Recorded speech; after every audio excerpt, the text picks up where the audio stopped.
Hello again, my name is Cameron, and today I'm going to be showcasing a video game that I helped co-develop for a game jam. So this game I developed with one other friend within a 3-day period. So let's go ahead and press start here.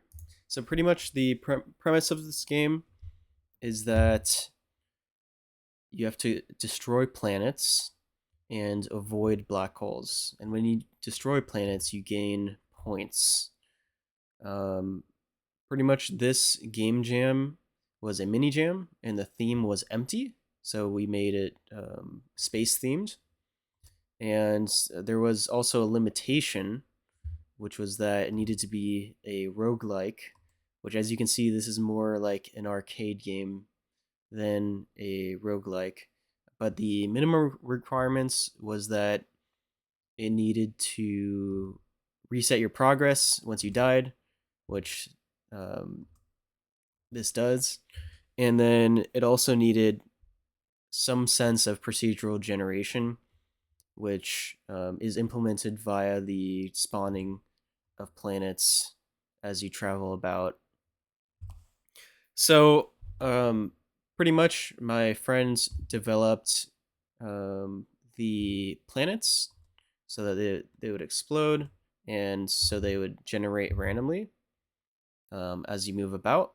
He also implemented the gravity equation, so Newton's law of gravitation, into the code, so that each of these planets has a mass, as well as the black holes have a mass that is far greater than the planets. And so all these planets are actually affecting your movement. And then I helped implement and develop the scene management system, as well as the player movements and the camera system. And you'll see if I stop moving the mouse, it will reset onto the player like that. That was fun to implement. And then let's see. So pretty much when you press space here, the player, which is a comet, will freeze, and then you're able to press space again to launch yourself at planets. And that's how you can potentially escape black holes. But once you get too close to the black holes, it does get far more difficult to escape them. I find this game to be very peaceful to play, and I very much enjoyed the development process for this game. Something that I'm also very proud of is the title screen. So if we actually go to one of these black holes right now, let's see, there we go. Let's go back to the title screen. So you can see that the player comets and the planets render in front of the buttons in the title screen. And this gives an awesome effect because the camera is locked to the player.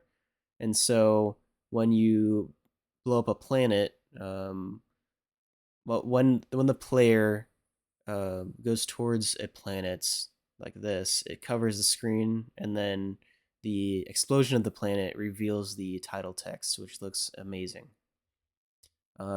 So yep.